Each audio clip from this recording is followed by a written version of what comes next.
start in PHX, and it'll be among the posts. And from there, you can hit share, and like share ...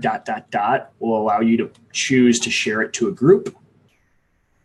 Okay, not to sound like a dumbass, but can you do that on your side for me? Because I just got a Mac for the first time. It's like my first 2 days of using it, and if I close a tab, I'll lose your face, and I don't know how to get back to Google. So, can you do that on your? Yeah, I'll do it on my end. I'll do the intro real quick because we're already live now. Hi, Facebook. Okay. Hi, friends. So we're live. I'm gonna do a quick intro here. And then we'll, as you jump into your story a little bit more, I'll go share it. And Perfect. So it'll show your face while I'm looking down at the screen. Everybody's getting the background of how I've been manipulating the last 25 episodes, but that's cool too, right? Oh, honestly, like the behind the scenes is the best part. So welcome to an exciting 26th episode of the Business of Family and Selling. I've got Paloma on today. Paloma, how do you pronounce your last name? You just call me Paloma Lev. That's great. Or just Paloma if you want it to be like Cher. So how many Palomas do you know in online marketing? Okay, so I'm the only one. And if you know any other ones, cut the brakes. Okay, next. Perfect. So I am on with Paloma, and today we're talking about a lot of fun stuff, but it's also a unique concept of an episode because this is the 26th episode of the Business of Family and Selling. Paloma is not married, not engaged to be married, doesn't have kids, so she doesn't fit the typical norm, but I'll let you in as to why it does fit the concept of the show. But first, let's get into the bio because it's an exciting one. When Paloma isn't selling meth to minors, this Harvard smart Canadian Jewish Scorpio and redheaded Scarlett Johansson lookalike is Tony Robbins' favorite confident communication strategist. Okay, so T. Robbie doesn't actually know her and would prefer she please leave my property, ma'am. But she teaches entrepreneurs how to pitch like badasses so they win loads of hell yeses, attracting rather than chasing clients. Her hobbies include stealing her roommate's cheese curls and getting caught orange-handed. Paloma loves to host her crazy genius entrepreneur friends in her online living room, the Negotiation Project group on Facebook, where genius peeps from around the world shared their favorite pitch, persuasion, and sales secrets.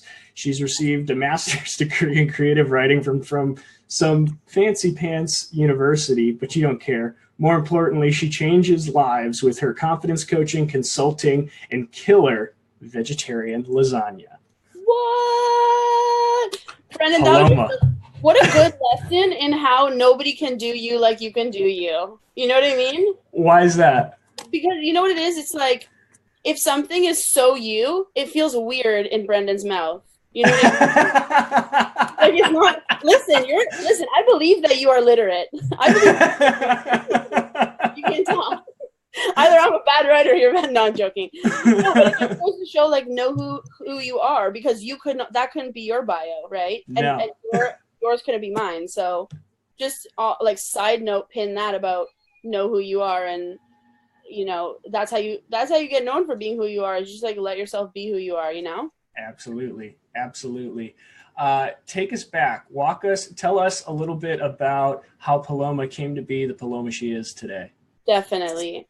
So I'm going to skip some parts, okay. But I'm going to tell you the most important parts. So my mom gave birth to 4 babies in 6 years or so. We're all like a year and a half apart. 4 girls. And I grew up seeing her interesting career progression. So she started out as a lawyer, and she found herself kind of constrained in the cubicle, and people, you know, were like, you're a performer. And she knew that she was always a performer. She left law for the limelight, as she tells her story. She became a singer, actress, performer. She did comedy. Do you guys remember Yuck Yucks? She did comedy at Yuck Yucks with her guitar. She was on a TV show. She left her good, stable job to follow her dream. And a lot of people were inspired by what she did. She got a lot of publicity. Her name is Sufi. People said, how did you do it? And so her friends in business wanted to know, how is it that you're able to attract this publicity? So she started teaching her friends in business how to attract rather than chase clients using showbiz techniques. Everybody was doing the same thing at networking meetings. Everybody would go up there for their 30 seconds and say, my name is Sue and I do soft skills solutions for logistical, blah, blah, blah, right? Nobody gives a crap, right? And so she was being different and being interesting and being funny and adding color to it. And at first they were surprised. They're like, what the hell is this? And they said, tone it down to her. And then later they invited her to speak and teach people how to do their 30-second pitches, right? So growing up and doing this was amazing. Of my 4 sisters, I would say that I was the one who was interested in entrepreneurship because I don't like to be told what to do. I think that a lot of entrepreneurs are not people who are particularly cut out for navigating somebody else's structure. They belong creating their own structures, right?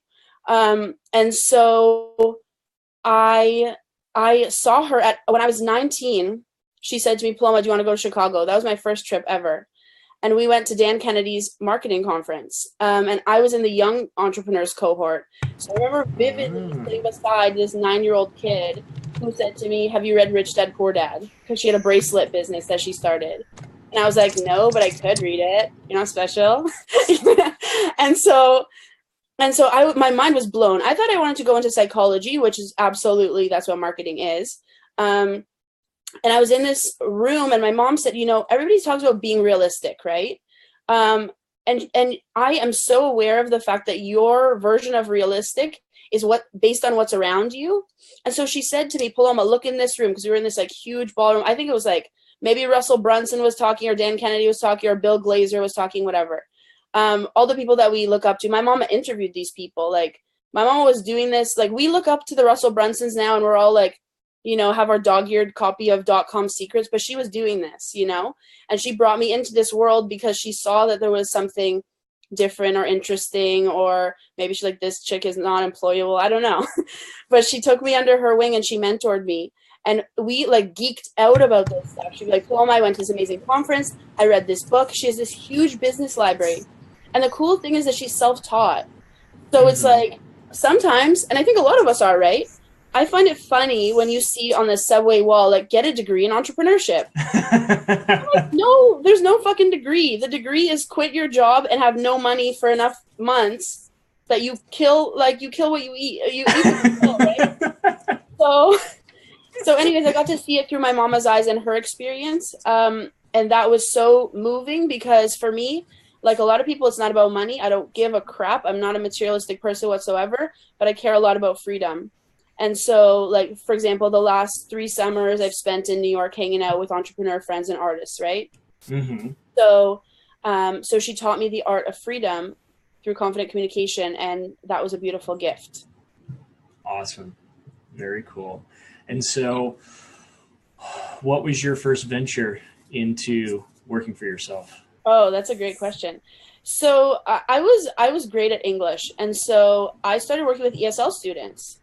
I think that I left a poster or something in my old high school. I forgot about it. 2 years later, I get a call saying are you still tutoring? I'm like, yes, I am. Right. And I remember, I think I was around 19, and my first ever client, people always talk to me about the beginnings, I don't think I'm ready to start doing X. Right. And I say, well, listen, I was 19. My first client was a 45-year-old Persian doctor who said to me, can you help me get rid of my accent? And I say, of course I can. And then I go to the University of Google. I look up how to do this shit. And then I teach her what I learned, right? Mm-hmm. And so expertise is relative. And so you do the best and you figure it out in front of people a lot of the time. And so that was my first ever client. And then, you develop processes. You give yourself a raise over time when you believe that you're able to produce better results for people. So that was my first venture. And I was working with ESL students for a long time. It teaches you how to teach because you can't assume anything, right? I had, a client from Chile. He had been in Canada, where I'm from, for 2 weeks or so. And so we did the most rudimentary, simple lesson. It was so much fun to teach. I literally held up a cup and I said, cup. And he said, ah. And I was like, oh, I'm so smart. I'm so smart. But like, and then I said, do you know the meaning of this? And he said to me, what's meaning? Damn, that's like a philosophical question. Like, how do you so you can't, there's no like first principles. You have to start explaining from the beginning. So you become a good explainer and you become a great communicator because you don't always have large words at your disposal. You need to use metaphors. You need to use analogies. You need to use what they know to teach them, right? Mm-hmm. And then they would come to me. So a lot of my clients were from China. And they would come to me and they would say, Paloma, I need to improve my grammar. I need to improve my vocabulary. I need to improve my pronunciation. And I felt this anxiety within them, you know? And I said, you know, you've been here for a couple of years. Why do I feel this anxiety with that? They said, I just want to be more confident. And I heard that again and again and again. I want to be more confident. Mm-hmm. And so I said, okay, you know what? Suspend your disbelief for a sec. Please go learn grammar on YouTube. It's boring for you. It's boring for me. And I can teach you better stuff. So I started teaching them the shit my mom was teaching me. Marketing, how to sell yourself, how to communicate with confidence, how to pitch, how to get out of your own way, how to be different. Mm-hmm. And then they started getting into grad school. Then they started getting like salary increases. This one dude who was afraid to give a presentation in front of important people, whatever the fuck that means, he kicked ass in it. Like after we worked, I said, hey, like you're not going to be fined for being funny, by the way. Because he was like, he's an engineer at this like well-known Canadian company, and you have to be serious and you have to be professional and you can't tell a joke, right? Mm-hmm. But he started out with a story and then he became work famous for like 3 weeks, and people were like, "Hey, you're so good," right?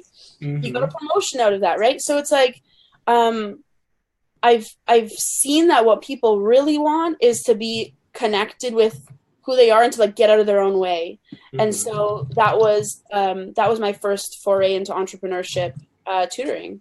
And teaching. Very cool. Very cool. And your online living room, where are you helping people do this kind of stuff online right now? Great.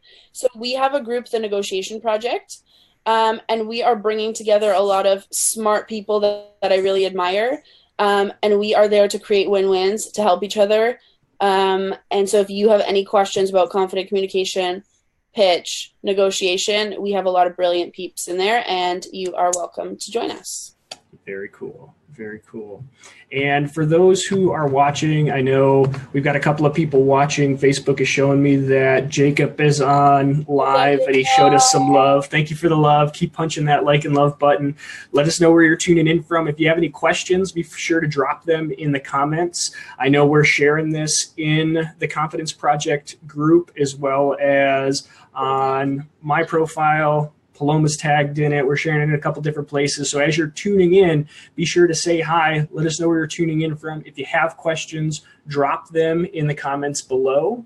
If this is your first time watching the business of family and selling, again, this is a place for family first sellers, folks who are individual salespeople for larger organizations, or people who are, in charge of revenue. They work for this themselves, or they run a larger organization, and want to excel in any of those areas, but also maintain their status as a superhero at home. And so again, if this is your first time joining us, be sure to stop by startinphoenix.com, startinphoenix.com/family. Sign up to be part of the community. Submit a question to be answered on a future episode of the show. And when you do that, you'll actually get access to the Double My Revenue 7-Day Sales Challenge, which, if you're new to selling or you've just hit a plateau and you need to go back to basics, that's a great 7-day email challenge mini course that will help you, dial back into who you are, what's important. Maybe it'll give you a little bit more confidence in what you're selling, who you should be selling to, how you should be selling it, and how you scale that thing by adding rungs to your value ladder. But Paloma, you got a degree in creative writing? Yeah. So what's the deal with that? Yeah. you saw that on my face? Just a really quick correction. So I wish it were called the Confidence Project. That's a better name, but we are the Negotiation Project. So don't you dare start a competing group and kill us. But we are the Negotiation Project. So if you want to find us, if you don't want to find us, type in the Confidence Project. You can create your own group. Yes, I have a master's in creative writing. I wasn't planning to get a master's. I didn't like reading. I didn't want to learn how to read. My mom said when I was 5, Paloma, you probably want to learn this. I was like, okay, cool. I trust you. Actually, no, I was just an ADD kid. Like, I was like, I have this very vivid image of like 5-year-old Paloma sitting on my mom's white couch with this boring ass book, like Billy the lion has 1 balloon, Billy the lion has 2 balloons. And I was like, Mom, this shit is not interesting to me.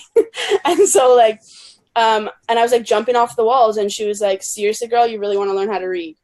Trust me, you're going to need this. I was like, okay, let's do it. And then fast forward, I don't know, 15, 14, however many years later, when I was 23, I graduated with a master's in creative writing from the University of Toronto. You know, the application process in and of itself is a good lesson in confident communication, because first of all, I didn't want it very badly. It was cool. Like, if I got in, great. And if I didn't, fine, which is the best negotiation position to be in. Either way, you're comfortable. I was like, I didn't want to write any more essays. But throughout my undergrad, I was on the dean's list, and I was a tutor, and I was helping people with English. So I applied to one program, only one program, because I said, if I'm going to be doing a master's, it better be something I find interesting. And I'd been a poet since I was 13, a secret poet on my computer, and I'd been writing at night, and people didn't really know that. So 7 people get into this program globally every year. And so I forgot about my application. I was like, 7 people get in. I'm not even going to remember this. Just put it in, whatever. Then I'm at a bar with some friends, and my mama calls me. She's woven into all this whole story. She's amazing. Like, I can't tell my story without telling hers, really. And she calls me and she says, you got to call Professor Green back. He really wants to talk to you. Call this dude. I was on my shitty, like, $40 Huawei phone, so it kept cutting in and out. But if there was ever a conversation you wanted to hear, it would be this one, because this dude was showering me with compliments. And he said, Paloma, you are one of our top choices. You're edgy. You're cool. We want you. We're going to give you a $7,000 scholarship, and we want you to be a teaching assistant at our school. And I said, I guess I'm going to grad school. And I did. And so I wrote a book in the process. It is a 300-page book of multimedia poetry. And if you become my best friend, maybe I'll send that to you. I have that. And it was a 2-year great program with smart, edgy people. And, you know, one of the most interesting things, if I could just share this tidbit with your peeps, is I remember at our orientation, you know, I talk with a lot of people about imposter syndrome. Like, I feel like I'm not good enough to be here with all these, especially online, when you feel like there's a lot of posturing where you're like, I just made $50 quadrillion. Want to know how? Drop a link below, right? And so there was this short little man. He was round and really kind. He was like a perfect circle with a little head on top. And he said to us, he was like, when he got into an Ivy League school, he remembers looking around at his peers thinking, oh my God, these people are so smart. I think it was an accident that they accepted my application. He's like, maybe they just mixed it up. He literally thought it was an accident. And he said, I wanted to say to all of you 7, it was not an accident. We chose you. We wanted you to be here. And then Professor Green said to us on the first day of our workshop, we picked all 7 of you because we love your particular brand of weirdness. And what happens in these workshops, and you can take this as a metaphor for what happens online, whatever. What happens in these workshops is people look side to side, think that person's doing it right and I'm doing it wrong, second guess ourselves, and then dilute our style and dilute who we are. He said, I picked you because I like your kind of weirdness. Stay weird. And I remember that. And so I would love to pass that on. Stay weird. Keep your brand of weirdness, because somebody will love it. And by the way, some people will hate it, and that's awesome. It's awesome. It's good. It's all good. How does one stay true to that without falling victim to the, I need to be more like that? Yeah, that's good. It helps if you've been marginalized your whole life. No, listen, I say this as a joke, but it's also true. Okay, so I'm Jewish. I have a lot of like Black friends who have like very similar sense of humor. Women who have very similar sense of humor. So anybody who's ever been like on the outs has a special kind of permission to be themselves, because you're already not on the inside, first of all. So I'll just say that if you've ever had any kind of like, you know, if you feel marginalized, whatever it is that you're going through, that gives you special permission. And then also what I talk about a lot with my peeps is being safe within yourself. So listen, I think Brendan is awesome and he's really cool. I want him to like me, but I don't need him to like me. I'll be really fine. Maybe I'll shed one little tear tonight, but other than that, I'll be really fine. I'll sleep soundly if Brendan doesn't like me. I think he's a super cool guy, and I would love if we'd be besties, but I'll be okay. And I would love if this client would say, Paloma, you're a badass, I want to work with you. But if they don't, I will be 100% fine. Mm-hmm. And I would love if you understand my sense of humor and you think that's cool. And if you don't, that's okay. You are more than welcome to leave my group. You are more than welcome to block me, delete me, send a hitman to my house, whatever you need to do. If you don't vibe with me, that's okay. But I have that safety within myself that, like, I would love to have these kind of shows.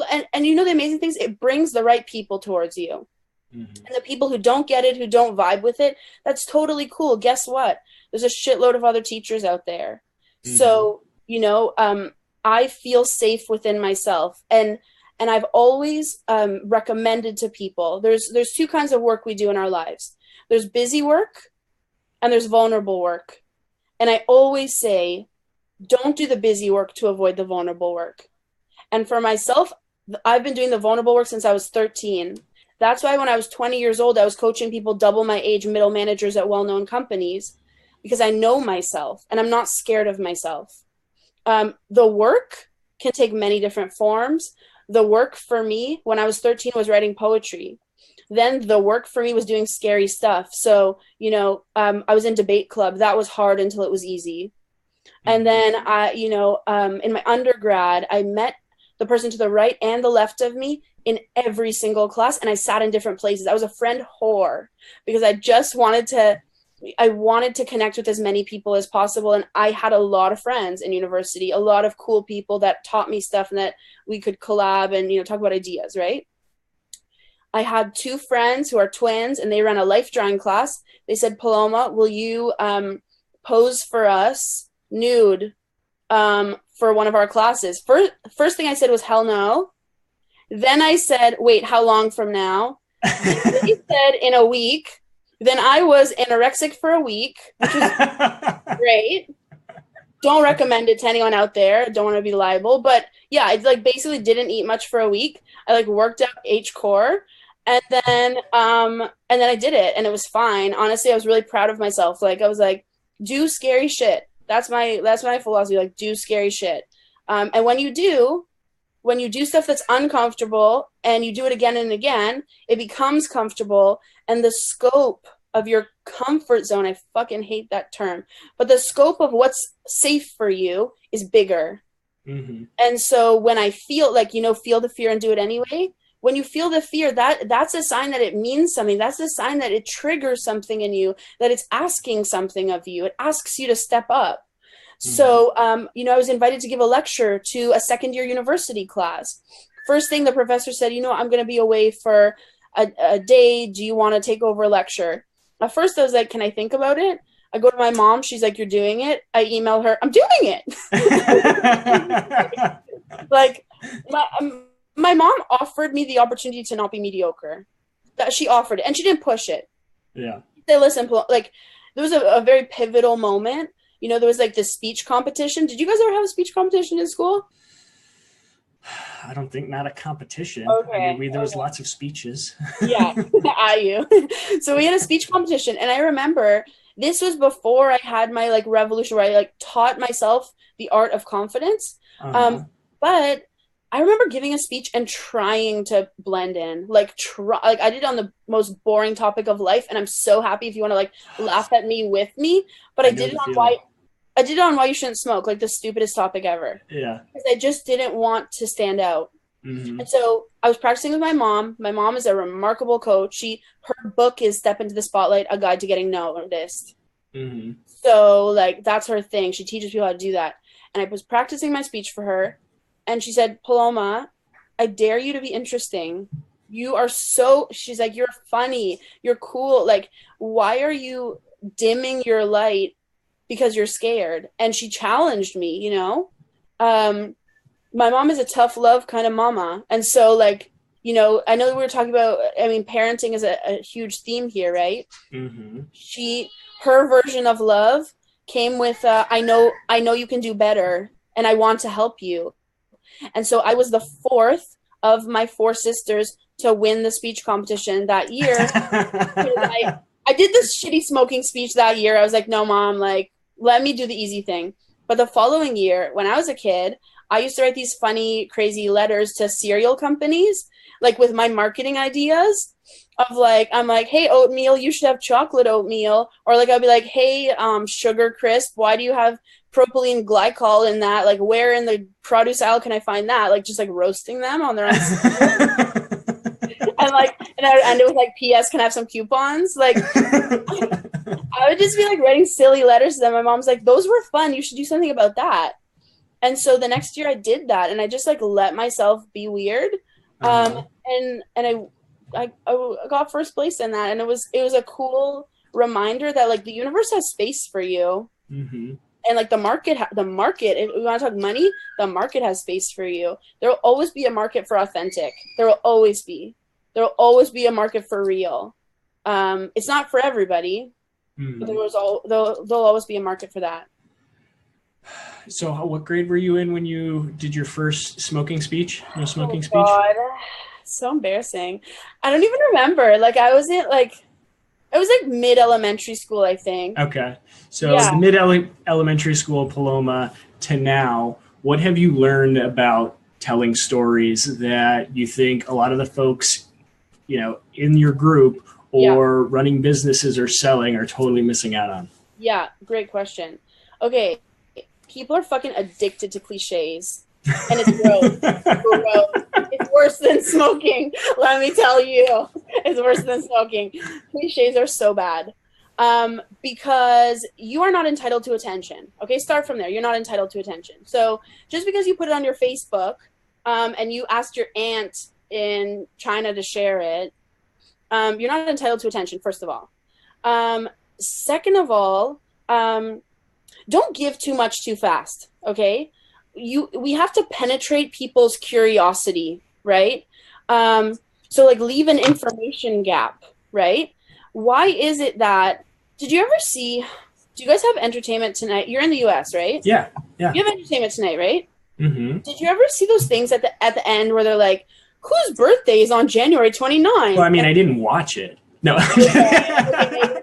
I know what you're talking about, though. I mean, a lot of shows do that. Judge Judy would do that, right? They give you a question, go to commercial break, and then answer the question. And the crazy thing is you're like, oh, that wouldn't work on me. Listen, the human brain is built to solve problems and to fill in gaps. Mm-hmm. So if I say to you, Brendan, this morning, you won't believe who was in my bed. But I'll tell you that later. Anyway, so this is what I ate for breakfast, right? That's called an unclosed loop. Mm-hmm. So you open an area of curiosity and you delay gratification. I'm not going to tell you that. I'm not going to give you that until later. And how do you earn that? You earn that with your attention, right? Mm-hmm. Another thing, people talk in abstractions. If I say synergy to you, what do you picture? Nothing. Good answer. If I say justice to you, what do you picture? Nothing. If I say to you, holding metal bars in an orange jumpsuit, can you see that? Yeah. Yeah. And so turn your abstract business into a metaphor, into an analogy, into something that someone can feel and sink their teeth into, right? So a lot of what we do as entrepreneurs is pretty abstract, like operationalizing, systematizing, funnels, like all of this stuff that like to the average human who may need it, by the way, they don't know what you're talking about. So you have to speak their language. Yeah. And I have an ebook, The Anatomy of Interesting. It's not out yet. But it's basically that there are particular elements that make people care. Mm-hmm. And so, why is it that because we're in this online Facebook world, right? And so we see some posts that literally get like 1 like and others that are like 179, all these comments, right? Mm-hmm. It's not just an art. There's a science to that. Mm-hmm. So I would say if you can, instead of taking an abstraction, turn it into a concrete, something that we can feel, and then bring the pain. Everybody wants to be the after. Everyone wants to be like, now I have $100 million, okay? Well, when you take us to that point where you're like on your last box of Kraft dinner, crying in your wife's arms, you don't have what you need, and like you take us into that, you make us feel that pain, like kick us in the proverbial balls, then you've earned it when you get to that triumph. But everyone wants to just say, I'm a this kind of coach. Sorry, but who cares? What is, like, why do I care? Well, we care about tension, right? If I say you go to like the Mona Lisa and you take that painting and a baby's holding it over a fire, that's tension, right? If I say, Brendan, your wife is in an Uber right now and she's being kidnapped, shit, that's tension. Now you care. But if I just say, I'm a consultant that does blah, blah, blah, you don't care. And I'm not owed that attention. Does that make sense? Very interesting. Yeah, I mean, because like when you open a loop like that, now I want to figure out the puzzle, and I'm hanging on to every word you say because it might be a clue to that thing that I want to figure out. Definitely. And you can give more and more. I can say to you, the person in my bed last night was a swipe right gone wrong. And then I say to you, anyways, I was eating breakfast, I'm having like a ham sandwich. And then I hear Tinder guy knock on my window. How the hell did he get outside? Anyway, so I'm eating my yogurt. It's like good pitches and good communication is cinematic, is episodic, right? When you give a teaser, like there are shitty shows that get you to watch the next thing because they didn't give you everything. One of like the worst shows, like guilty pleasures, is you ever see those, like, okay, I know you're gonna say no and be like, you're the only one who watches bad TV, or like those like wedding dress shows. Like, all too well. I am getting married here in November. Okay, thank God. I'd be like, remember that episode of Maury? I grew up watching a lot of Maury. Let's talk about that. But you'll see something like, will Sarah find her sweetheart neckline? Find out after the commercial, right? Like literally, you care about, but like that's the way the human brain works, right? And then I'll give one other thing is like people don't know what they're really selling. So and I think that that this is true. Like if you say, we have this group course, okay? What they're selling is not the group course. What you're selling is the feeling of being supported. What you're selling is insider status, that you are a VIP, right? So look at Maslow's hierarchy of needs and figure out what you're truly selling, right? You're always selling feelings and meanings. Always. I don't care if you're selling a product. I just bought this Mac computer, right? And I was thinking, I was always like a grandpa with this PC that would like turn off randomly, like be a diva every once in a while. And but now with this Mac, when I got it, I remember thinking to myself, this is the next step in professionalism. Having something super, super reliable, right? I'm not thinking, oh, this piece of metal, will last really well when I like bash it into walls at night in the dark when I can't see my room, I'm thinking how it will make me feel. And so a lot of people are selling the wrong thing. They're saying, oh, it's got 99 buttons. Not only does it have a J, but it has a K, an L, an M, and an O. Well, that's the best keyboard you can get, right? People don't care if it has like a J, an L, M, N, O, right? My Huawei phone that was $40 that I felt very attached to, the E, F, G, or whatever, one of those buttons fell out with a crucial vowel, people, a crucial vowel. And I still felt emotionally attached to that thing because it was my first phone. Yeah. So just remember what you're really selling. You're selling emotions and meanings and feelings. Very cool. Very cool. I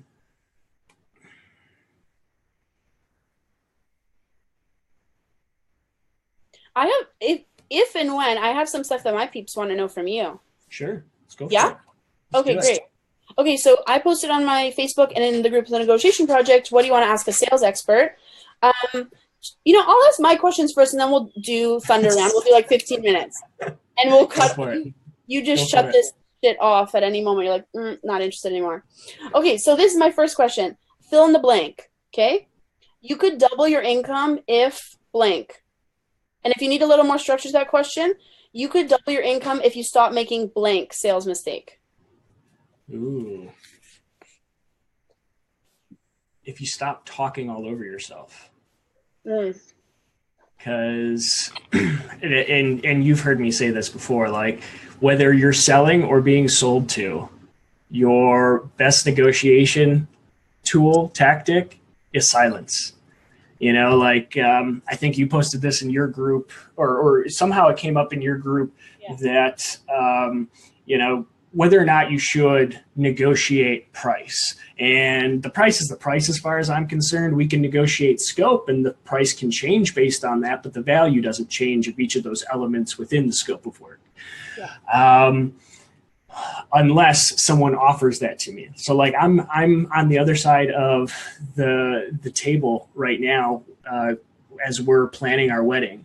And so we go into these meetings with Brendan said you can't negotiate except if you want it with like your wedding vendor or the photographer. He's like, on my side, I can negotiate. And I know he's gonna get some good deals. So well, here's the thing. I'm not gonna beat somebody up about price. Right. But I may let them fix their own problem or fix a problem they think is there.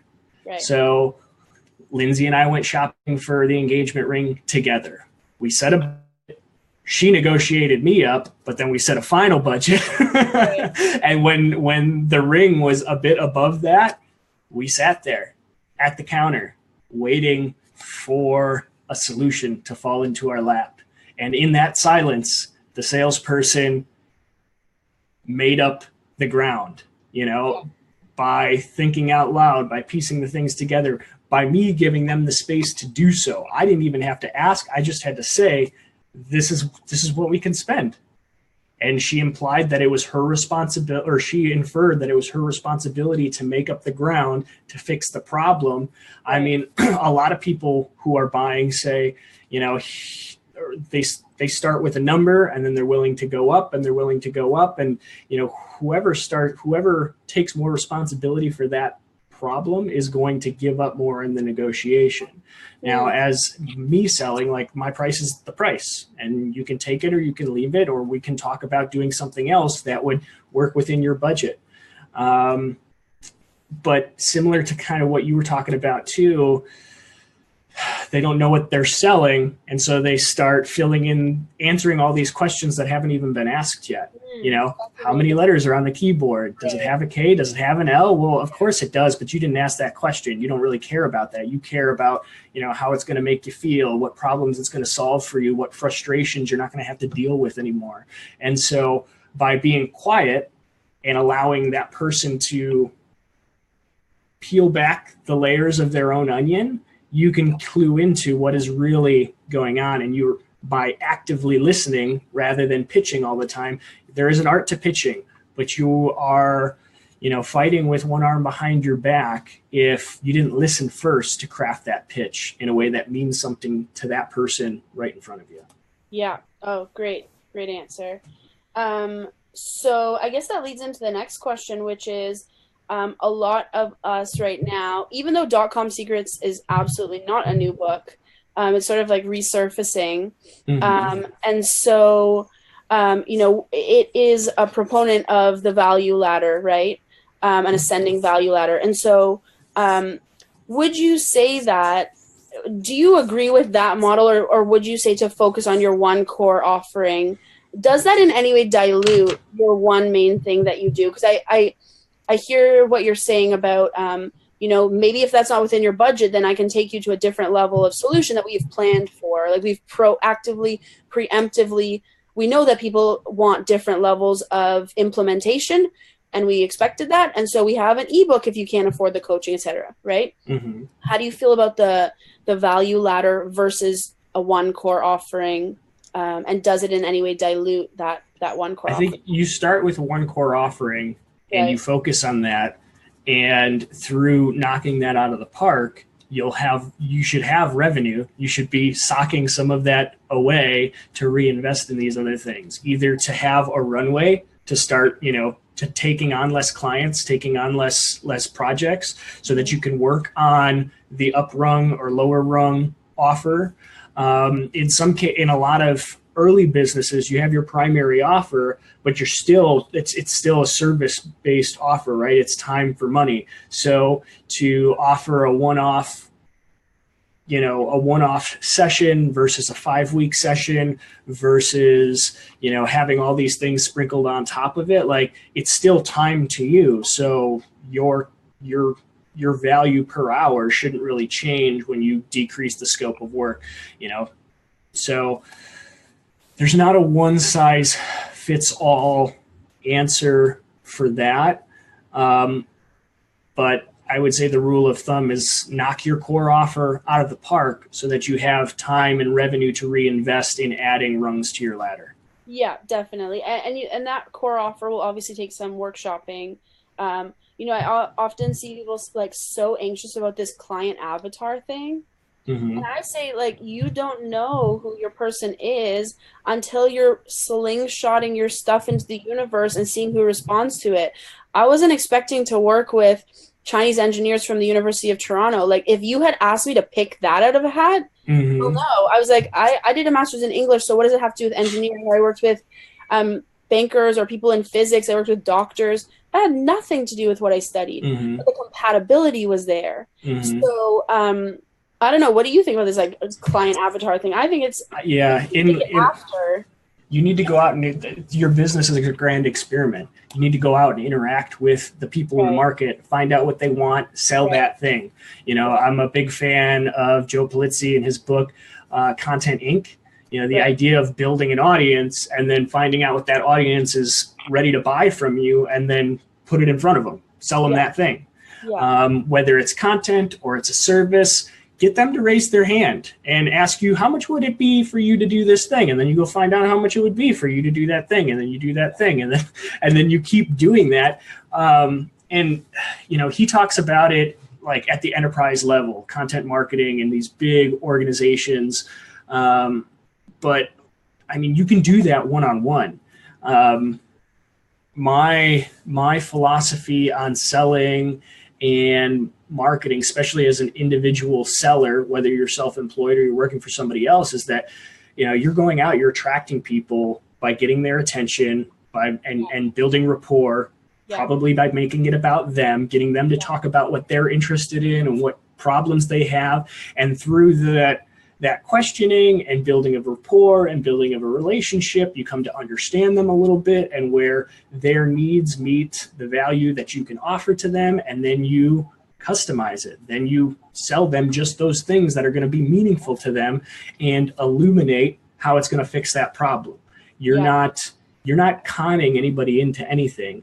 You're finding a win-win opportunity and then educating the person on the other side of the table just how obvious that is and that it's here in plain sight and that it's so easy. Right. And I'll 100%. And I'll just add to that about why people don't do the whole ask their audience thing. One, they haven't built an audience to ask. So they say, why does my stuff not sell? Well, has there been any collaboration with the people that you intend to sell this to? One. And two, it's also a vulnerability thing to think that us as the experts, that we might need some guidance in terms of what other people need, right? Like, for me, it was a surprising thing that I had been coaching for 5 or 6 years.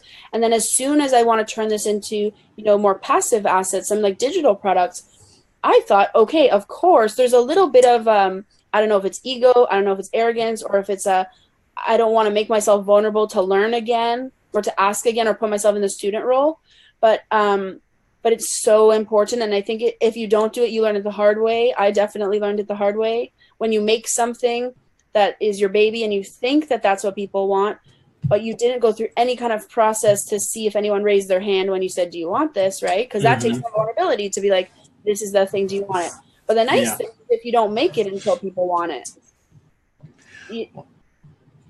Say that again? The nice thing is if you don't make it until people want it, Absolutely. Absolutely. I have clients who say to me like, hey, Paloma, I wrote this book, or I made this thing, or I made this course. Now, how do I sell it? And it makes sense. I understand why that would be your thought process. Because especially when we're looking online, we're like, okay, well, this expert has a course, this person has a book, right? But that is out of the evolution of what they've learned through working with people, right? It wasn't just like, and there's also an aspect of this, like as our entrepreneurs, we're sort of like artists. And so we want to be very self-indulgent. We're like, we do it my way. I know what you need better than you know yourself, which in some ways we do. But in some ways we have to humble ourselves to say, what do you need? What do you want? And one thing, like Arnie always talks about this. He's like, I don't know what people want. He's like, as a marketer, I don't know what people want, but I ask them. Mm-hmm. So I think and that comes back to feeling safe in yourself, to be vulnerable enough to be like, if I made this, would you want this? And to also, then the extension of that is to not take a no personally. Everything is data. Like everything is leading you in the right direction. And if it's a no, beautiful. You just save yourself 6 months of time of creation. So, yeah, I mean, a lot of my experience has been in one-to-one outside sales, calling people on the phone, showing up in their place of business, sending them cold email, meeting them at events. And when the best way I found to turn that type of activity into leads and then revenue is by making it about them. Yeah. You want to make friends, make them feel special. People feel special when you get them to share their thing, when you let them talk about the thing that they're excited about. And so oftentimes that's what I lead with, hey, what are you up to? What's got you excited this week? What are your plans for the weekend? And they start to unravel these things that excite them, and it tells you a little bit about their world. And, as they start to get excited about some of these things, it's like, so what's keeping you from doing that more? Oh, well, and there is their problem, and do you have skills that can meet that problem? Because if you do, they may want it not in an ebook, not in a course, but in some other form or fashion that they can't conceive themselves even yet, but they know why a course and an ebook aren't going to work for them. And they can express that to you and share that with you. And with that information, what to now build. A lot of my sales experience has also been in contracting too, where no project is identically the same. You've got, a tool bag of all these services that you can provide, but every project has its own needs. And so we only take the certain tools out as they apply to the project. And then we only have to charge them for using those certain types of services or those certain tools to fix the thing, to make the situation better. And when you create an offer that meets all of their needs and doesn't add a bunch of extra stuff that they then have to pay for that they're never going to really need, it makes it much easier for them to say, oh yeah, of course. It makes so much sense, Definitely. So. And just going off that, for people who are coaches or consultants, and for the first time, they want to make passive assets, they want to make something outside of themselves. Maybe it's a course, maybe it's ebooks, whatever it is. How would you say that the selling experience is different, or what does it demand differently of you when you are selling something outside of yourself versus selling time for dollars? Like, what advice would you give someone who's making their first digital product, or how's the selling process? Well, experiment with smaller versions of it, right? So this whole podcast came as the result of me driving to a project that was going to start at like 9 or 10 at night. And so it was like a 2-hour drive, and I was listening to a book, and this book was Smart Couples Finish Rich. Right. And so here's this book that Lindsay and I are both listening to separately so that we can come together and talk about it. And I'm thinking about this is a really useful book. There's a lot of great information in here, but it's a marketing goldmine. Mm-hmm. Not just one person buys this book. 2 people have bought this book. They're going to consume it together, talk about it, have a conversation, recommend it to other people. Oh, and grandparents and parents are buying this for their newlywed son and daughters and grandkids. Oh, so there's a bunch of people buying this book who aren't even interested in reading this thing. And like again, languages one, eh? Yeah. And again, conversations are had. I'm like, that's a really interesting idea. What kind of book could I write like that? Because, I've over the last 2 years, I've been on a self-publishing, kick. I wrote my first book. It was completely vanilla professional development. And now I've taken this wide swing towards sales and marketing stuff. And, so I don't talk about that much anymore, but what about a book about, what interests me and what's something that people would want to talk about together? Why would they buy the book in pairs? And so it was, the way an entrepreneur loves, the way a salesperson loves, the way you can love a salesperson because they've got this crazy job that doesn't quite fit into, a lot of other people's vision of the way somebody operates in the world.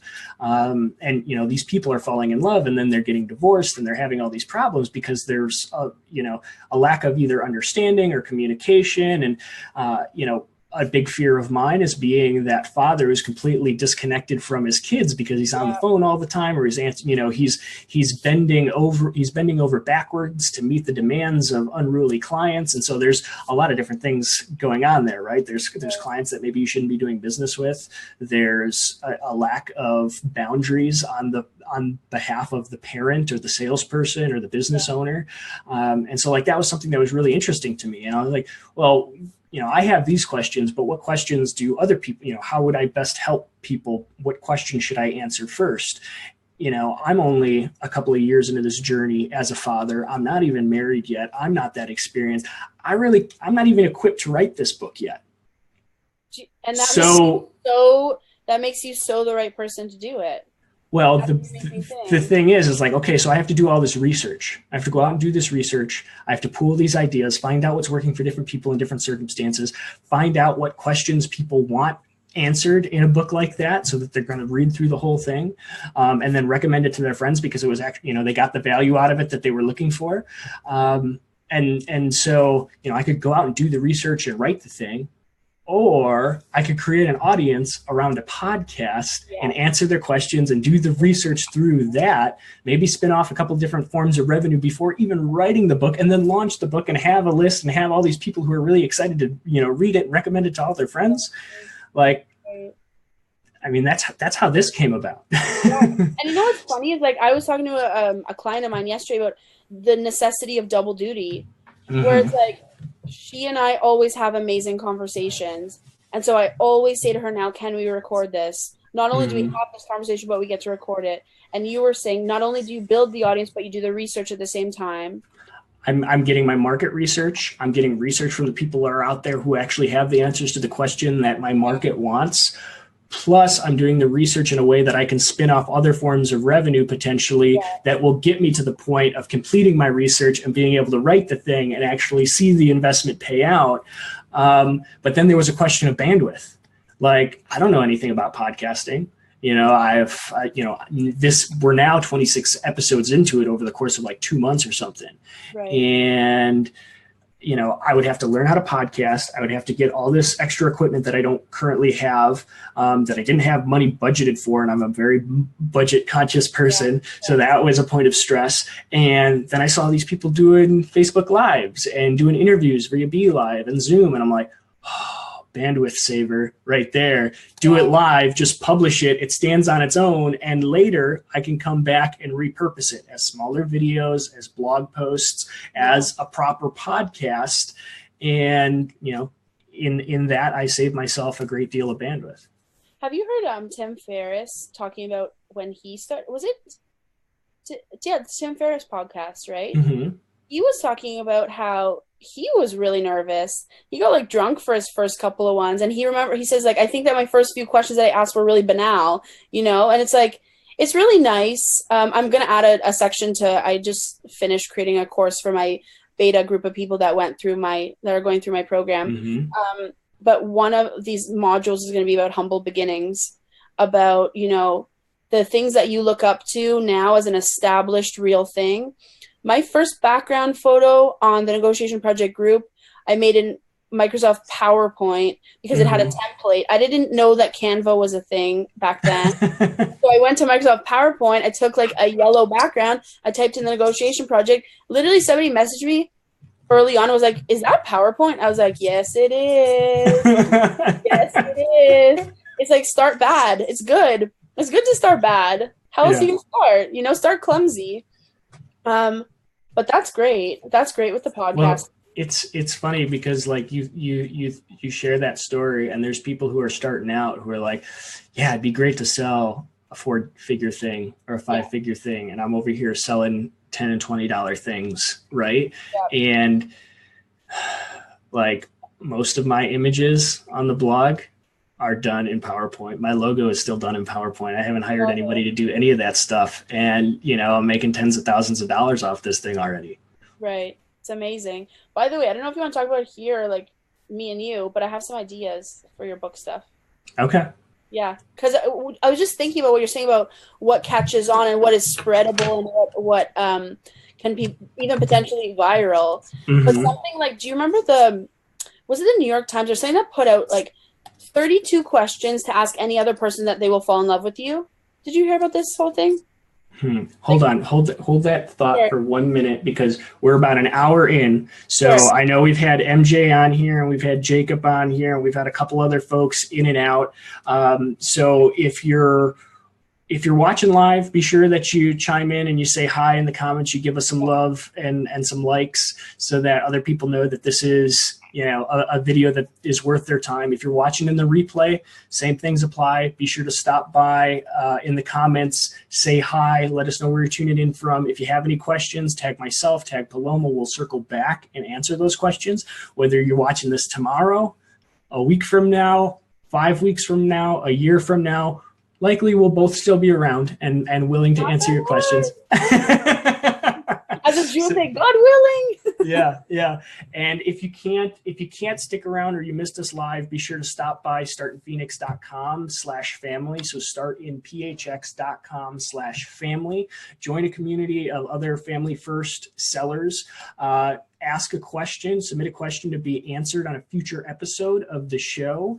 And also, when you do that, you'll get access to the Double My Revenue 7-Day Sales Challenge, which is an email series, mini course. So over the course of 7 days, you'll get 7 emails that will walk you through, identifying who you are, what's important to you, based on that, what you should be selling, who you should be selling it to, how you should be selling it to them, and kind of like some of the questions we've talked about earlier today. How do you build a value ladder based on that? How do you, as a seller, whether you're an individual salesperson, you're a self-employed solopreneur, or you own an organization of many salespeople, of many people, how do you keep that thing in alignment long-term with who you are, as a mom, as a dad, as a husband, as a wife, as, a breadwinner, or whoever you happen to be. It's a great resource to walk you through that. And a lot of video and audio content, if you're not a big reader like Paloma and I. Hey, I got a master's in English and then I was like, done. If it's not a business book, I'm not reading it. You give me fiction and I say, oh, this is cool, like for the fireplace. No. Yeah. No. So again, you can get all that stuff at startinphoenix.com. So startinphx.com/family. So we're going to go into potentially a second full hour of the show, which is not normal. So again, normal, so if you're queuing in late, be sure to say hi. Let us know where you're tuning in from. If you've got questions as we go, be sure to chime in. But going back to you, Paloma, you were talking about 20, I don't know if it's 32, 27. They have a set of questions. And this thing, like the love languages book, every couple is reading the love languages thing together. Do you know about this whole thing? Like the basic premise is that everybody has a different way that they express love. And when couples are having fights, it's generally because they express it in a different way. And then people say, oh, you got to read this, right? With this 27 or 32 questions kind of thing, it's supposed to be that if you do these questions with a stranger, by the end you fall in love. Like, that's an interesting selling proposition. But a lot of people find it a fun thing to do, like on a first date, or I don't know, if you're crazy, you do that on a first date. Another thing that I was thinking is stage fright clinger. I know, right? So, like, so when we get married, and you're like, back off. But another thing that I was thinking about, I went to a networking meeting. Actually, it was like not a regular networking meeting. It's like a curated entrepreneur party put on by my friend Sandra. Okay. And, this story really illustrates what you're talking about when it comes to build something that's share worthy. So, Strengths Finder? Yeah. Okay. I didn't know what this was. And so I go to this networking meeting thing. It's held at this chick's cottage, and she cooks for us. It's like an all-day thing. It's really nice. And all these people are like hand-picked cool peeps. And so, like, you trust other people there. So on the way up to the cottage, the 2 women that I'm in the car with are talking about their Strengths Finder. I'd never heard about this before, right? I didn't think anything of it. We get to the meeting, and I hear another 2 people talking about it. I was like, okay, that's weird. I hear another 2 people talking about it. Then we have like a breakout session that they're talking about it. And suddenly, the first person said, I didn't really care. And then after 10 people start talking about this, I'm not the kind of person who wants to do a personality test. I'm literally like, I'm the personality type that doesn't believe in the personality tests. But it's interesting because once you see that everybody else is doing it, there's that sort of FOMO of wanting to know what it is. Sure. So those are just two things that came up when you were saying that you built the podcast as part of a larger strategy, which is really smart because you got to begin with the end in mind, you know? Mm-hmm. Mm-hmm. Well, it's kind of like I didn't read it. I listened to the one thing. Yeah. And, the whole thing there is about saying no to things so you can say yes to the most important things and live a fulfilled life and accomplish the things that you set out to accomplish in your professional life, personal life, all these things. And for me, it's always a question of bandwidth. What can I do? Like, to do anything, I know that I'm going to have to do it for a while. So when I get presented with an idea, or I present myself with an idea, I journal about it and try to answer the question, what version of this can I commit to for 12 months, for 24 months, to figure this thing out, to figure out how, because anytime you take on there's a learning curve, right? And if you're not going to commit to a year of the thing, you're not going to learn much. If you can't commit to 24 months of the thing, again, your learning is going to be limited. And biting it off, one piece at a time instead of you can get more complicated later. If this thing, like in a business, is supposed to lead to revenue, then what's the smallest version of that will bring you revenue that you can then reinvest in making it grander, more exciting, more complicated, that in a way that won't, can I outsource the thing? So for me, it was straight to Facebook Live, no post-production. Yeah. Very raw. People get to interact with it. We get feedback. The email list is growing. So when we launch to iTunes and Stitcher, it has an opportunity to like, hey guys, now we're over here. You can subscribe and get it, right on. You can listen to the whole episode instead of just chiming in for a couple of minutes, getting a couple good nuggets, and then having to bounce out because you got to go to work. Now you can listen to on the train, in the car, while you're mowing the lawn, while you're watching the kids, what have you. But at least I had the proof of concept and started to build the audience that would support it for the audience growth on another platform. Exactly. That's beautiful. A couple, maybe we'll do some thunder round questions, but actually, what did I want to ask you? What would you say people's biggest selling fears are? And what can you offer them to relieve some of those biggest selling fears? I hear a lot of, I don't know what to say, or I have to work on my pitch before I go talk to these people, or, that's a lot of activity, because again, a lot of what I teach is outbound activity, calling people, prospecting activity, calling people, showing up in their business, sending them emails, social prospecting, chatting people up in Messenger. And to say like, oh, I got to connect with 80 people today, that can seem like a lot, but in reality, you're not going to connect with 80 people. You're going to send out 80 messages and maybe 5 people respond back right away. And so you really only communicated with 5. Right. I set that up on a Pomodoro. I'm going to accomplish this many touch points in this amount of time, or I'm going to get this many victories. Like I had a guy lay it out for me, and he's in real estate. He does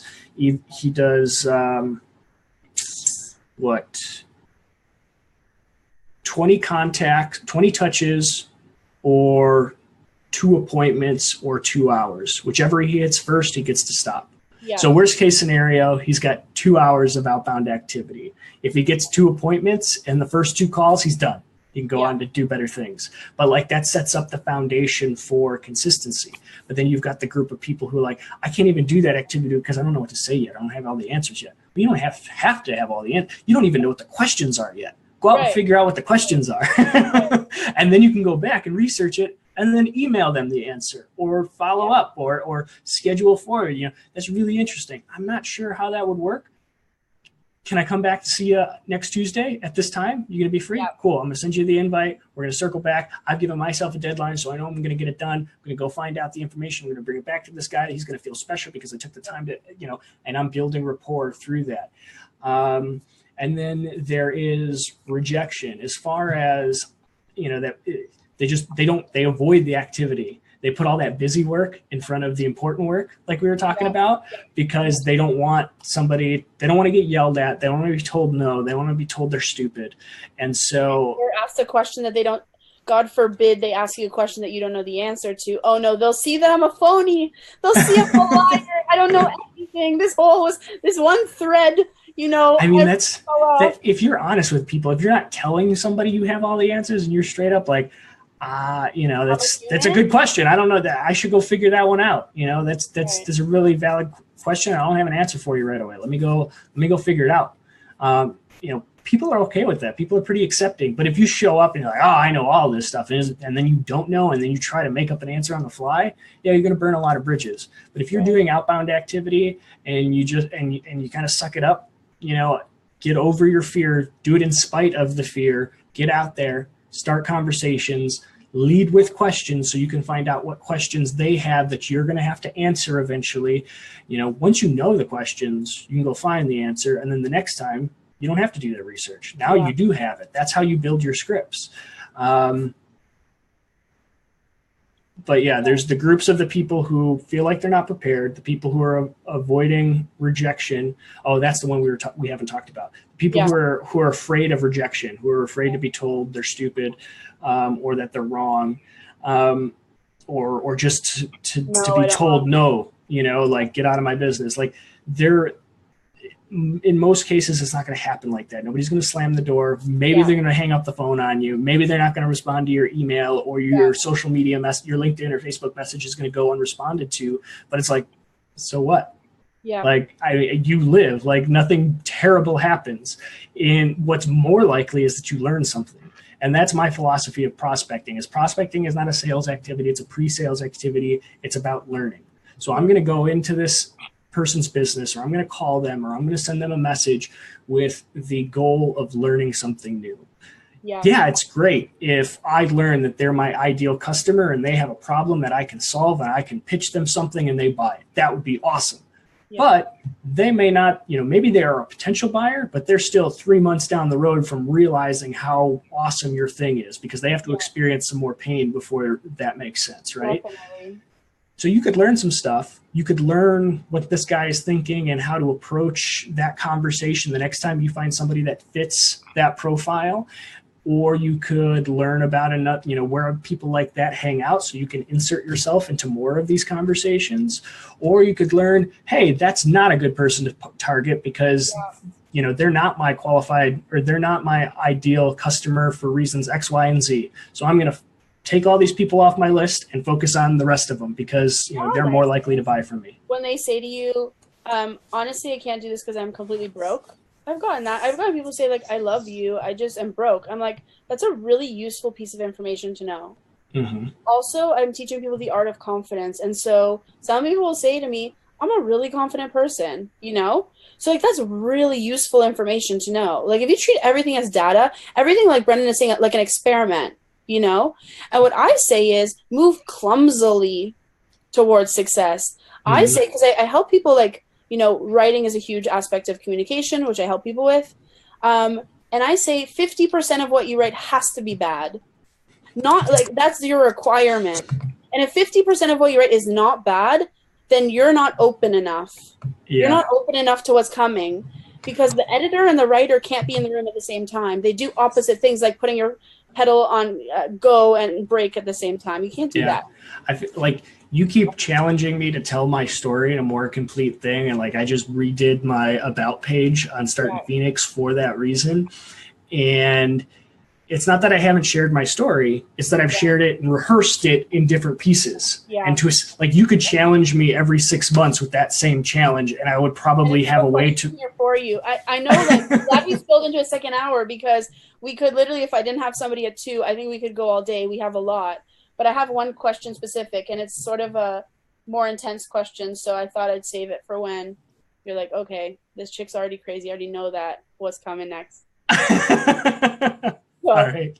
But just to summarize what Brendan said, so biggest sales fears, fear of rejection. They're just avoiding it because what? They don't want to, or they don't. Well, yeah, that's the fear of rejection, is that they're putting busy work in front of important work. Right. They're not going out and starting the conversations. Yeah. And then there's I guess some of those people fall into, I'm not prepared yet. Like, I don't know all the answers yet. Truth is, you don't need to know the answers. You don't even know if you haven't gone out there and done the activity, you don't even know the questions yet. Yeah. And I'll just add one thing is another thing is that people are too attached to the result. If you have to go on this call and you have to make the sale, if people could please stop saying, we'll make a public service announcement, you could please stop saying close the deal. It's it's not a useful cliche. It's not, because if you have to go on this phone call and close the deal, that is not the highest service of the person that you're supposedly trying to help, right? If it's not a hell yes, like there's some steps you're missing before you should be. Like, if you don't think you can go into this, and either you're pitching the wrong person, and you don't think you can go into the call and close it with absolute confidence, as opposed to being like, oh yeah, I gotta close this one because, like, otherwise the lights are getting shut off. Yeah. Like, that's a terrible way to go into it. If you don't already think it's going to close because it makes so much sense that they have to do it, then you're missing some steps. Definitely. Either you haven't properly qualified them and you're this far down the buyer's journey with somebody you shouldn't have spent that much time with, or you haven't crafted a scope of service or an offer that really matches with what they're looking for and what they're willing to pay yet.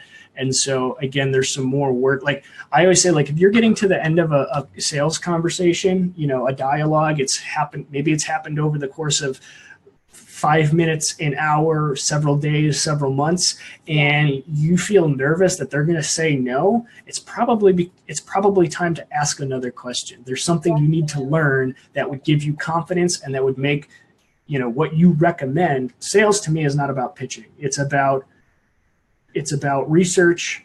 It's about crafting an offer that's a win-win for everybody, and then it's about educating the other party about why it's a win-win. Right. And so those things, if you're feeling nervous about it, there's probably some more research that needs to be done, because otherwise it should be like either they're going to do it or they're not going to do it in a million years. And, we should just go part as friends rather than me trying to beat them over the head with this thing. Exactly. So it's not a thing about like this high stakes thing. It's not. There are ways that you can articulate it that are more appealing to them. But I've found this to be kind of funny. There are times when I get like really busy and, I don't get to respond to that prospect's email for like a week. And you think, oh shit, they're going to go away if you don't hop on it. Mm-hmm. And I'm always amazed by the persistence of the people who really want it. Like it can take me a week to follow up and they'll still send me a follow-up email, say, hey Paloma, let's have that call. I really want to talk to you about that. So I would say, like, what I call the Uber question, the Uber pool question is, if you're ever taking an Uber pool and you ask people about what you do, they often say to you, what's your number one tip about blank, right? So I tell people I teach the art of confident communication negotiation. They say, what's your number one tip about negotiation? Mm-hmm. And I say, DBD, don't be desperate, right? It's not a surprise that in Jim Camp's Start With No, in Oren Klaff's Pitch Anything, in a lot of useful sales books or pitch books, there's a whole chapter on managing your neediness. Because if you're not okay either way, you are too attached to the result, and it is absolutely never sexy. And I know we often use the parallel between dating and business because it's a very apt analogy. But if you are leaning in too much, there's a part of your brain, I believe it's the amygdala, that freaks out and says, trigger, warning, threat. Why does this person lean in so much? It must mean because the quality is not as high. It must mean that I'm being fooled or I'm being tricked. You could get it a yes, and then you get buyer's remorse after, right? Mm-hmm. So the whole thing about like you have to manage your own neediness and you have to be comfortable. It's an exploration. There's some shit you don't know. That's why it's uncomfortable, because of the improvisation of it. Because you're going to be receiving new information. You have to act on your feet, right? They're asking you questions, and you have to like go through your stuff. And there's no amount of preparation. You can't. Yes, role play is really useful to practice the different scenarios, but you have to be safe in yourself, in that discomfort of, I don't know what's going to happen, but I know that I can still lead them to a positive result. And I know that if everything that they're saying is, I have my 5 criteria. If you want to work with me, you have to be reliable, you have to be coachable, you have to be ready to invest in yourself, you have to be respectful, you have to be open to my process. If you don't fit those 5 criteria, we're not going to be working together anyways. So I need to know that from you if you want to work with me. Mm-hmm. Mm-hmm. So reversing that direction of desire and realizing not everyone is the person that you want to spend your time with. Your time is so precious, right? I think a lot of people, they find it easier to relate to, rather than desperation, enter your sales conversations with a healthy dose of skepticism that person isn't the right person to buy you things. They might not be right for me. They have to apply to work with you or to right buy from you. Yeah. Right, definitely, 100%. So okay, let me ask you that hard question now, okay? Okay. Actually, I'll ask you, is it cool? Go for it. This is what I said. I have a theory that all people who have an inner fire to kick ass have experienced some extreme pain in their life. And I would like, if you feel comfortable, to share with us some kind of pain or some kind of struggle that gives you this drive to do the amazing work that you're doing. I'm of the logician personality type. So it's it's very logical with me. So I don't know if it's necessarily pain or panic, but I grew up the son of an Irish immigrant. I had grandparents from another country, and their level of accomplishment was, is there a roof over your head? Is there food on the table? And, are the kids sick? If all those things are taken care of, life was good. And so that's what you're out to accomplish. And for me growing up, it was, seeing all these people who didn't live by those rules and, wanting to keep up with the Joneses, there was a pressure and a disconnect. I know I have to take care of these things first before I can do that other stuff. Yeah. And so, that's something that I want to be able to give my kids, and I want them to not live with such a, I want them to, live a life of more abundance, expecting that these good things are going to happen. I have to take care of these things, but not that it's going to be a dark cloud over their day. And so I'm learning myself how to disconnect from results and still do the things I need to do so that everything gets taken care of, and think smart, work smarter instead of having to work harder, so that we can enjoy ourselves rather than just surviving this life. Definitely. And honestly, what you're going to be able to give your kids is the freedom to screw up. That's so powerful. That's part of, and I keep using the word safe because it's so important. It's something that I teach people how to do. And because I feel safe in myself, I have all of these, a lot of people that I admire reach out to me, and that means a lot to me. Mm-hmm. Because, people can feel your energy. And so if you, create that space for your kid to be, you are allowed to 50% bad. Definitely. You're allowed to move clumsily towards success. Yeah. You're allowed to try something that not that you're setting yourself up to succeed. You're allowed to try something that you think you'll be bad at. Go do it, Mm-hmm. That's such a beautiful gift, because so many people grow up perfectionists and then they wonder why they're paralyzed, Yeah. Again, I don't think there was any, and maybe there was, and I'm totally blocking it out. Maybe some serious pain. I think there's definitely a pressure and a healthy respect for consequences growing up. That was something that was bred into me, that you get out of the world what you put into it. You survive and you enjoy this thing because you've set yourself up to do so. And I think a lot of that. And I think I don't know. Did we lose it? Uh-oh, we lost Paloma.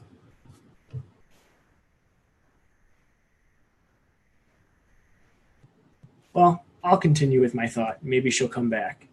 I don't know if there was a serious event or pain, but definitely a healthy respect of consequences. But with that, the confidence because, I was given a longer leash growing up. It was that if you want to go learn how to do something, go learn it. Like, you could ask questions all day, but I might not have the answers, was kind of the opinion or the philosophy of the grown-ups when I was a kid. And so, it was going out, it was trying it, it was getting it wrong, it was learning, it was asking other people outside, having to learn how to ask people other than my parents questions because they might know better than, my parents. They had more experience in those areas and those things that I wanted to learn. And so, I guess that's kind of where my drive goes or comes from. But yeah, I don't know if Paloma is going to be able to join us back. For those of you who are watching, because I know we have a couple of folks who've chimed in. It looks like, I don't know if Jacob and MJ are still here. It looks like Baron Gordon chimed in. Hey, Baron. If you guys have questions about any of this stuff, be sure to put it in the comments wherever you're watching this, on Facebook, on the blog, where have you. And if it's your first time checking out the show, be for sure to stop by startinphoenix.com, startinphoenix.com/family to join the community, get on the mailing list. If you're watching this in the replay, that's a great place to submit a question to be answered on a future episode. And then, of course, you'll be able to get a copy of that recording or be notified before we go live so you can hear your question get answered. But you'll also get access to the Double My Revenue 7-Day Sales Challenge when you go over to startinphoenix.com/family, join the mailing list, accept the challenge to double your revenue. But Paloma, you made it back. I'm so excited. I just wanted to show you what it looks like to just screw up in front of people. Really, it was for your education, so you're welcome. Okay, moving on. Well, I think I reiterated because you've got me thinking on the fly on something that I don't think I've spoken about much. So thank you for throwing out new questions. But basically, I summarized to say that I don't think there was any specific moment or any specific pain, but I definitely grew up with a respect for consequences and a respect for the realities of life. And maybe that's my interpretation, just being of the logical personality type, or what was intended by my parents. But it was also bred into me that you're capable of doing the things that you want to do. If you want to learn something or you want to accomplish something, go out into the world and figure it out. Mom and Dad answered questions, but they also pushed us to go figure it out. That they weren't the only source of answers in our life. That we should have the courage to go ask other people who are more well-spoken or well-versed in a certain subject than them. Did we lose you again?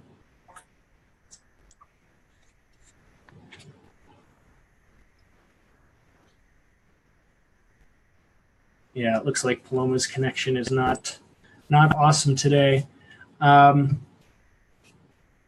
Give her another second here, see if she'll make it back. We'll go to the comments though for a second here. Thanks for all the comments and likes, Jacob and Baron. Hey, good to see you.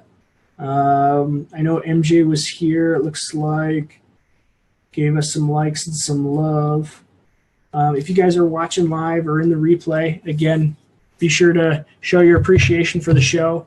If you missed us live, again, still all the same rules apply. If you have questions for myself or Paloma, be sure to drop them in the comments below. Tag myself, tag Paloma. We'd be happy to circle back, whether you're watching this, a day from now, 2 days from now, a year from now, what have you.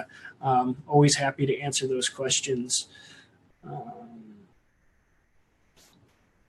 But I'm not sure if Paloma is going to make it back. So maybe we'll just call it a day. Again, if you enjoyed the show, be sure to share it, like it, comment, let us know. For future episodes, you can submit questions while we're not live by going to startinphoenix.com/family. When you do that and you join the mailing list and submit a question, you'll actually get access to the Double My Revenue 7-Day Sales Challenge, which is, like it sounds, a 7-day sales challenge facilitated through 7 daily emails, kind of acts almost like a mini course in a way too. It's supplemented with video and audio content. So if you're not a big reader, which I'm not, so I'm right there with you, there's other ways of consuming the content and learning what's there. But the basis of it really is cluing into who you are and what's important to you. Based on that, what you should be selling, who you should be selling to, how you should be going about selling your thing to those people, and how you build a business or a value ladder around those ideas. So again, that's startinphoenix.com/family. Paloma, are we good to go? I don't know. Doesn't look good. All right. I think we'll just call it a day right there. Until next time, this was the business of family and selling. We'll see you all again on a future episode. Take care.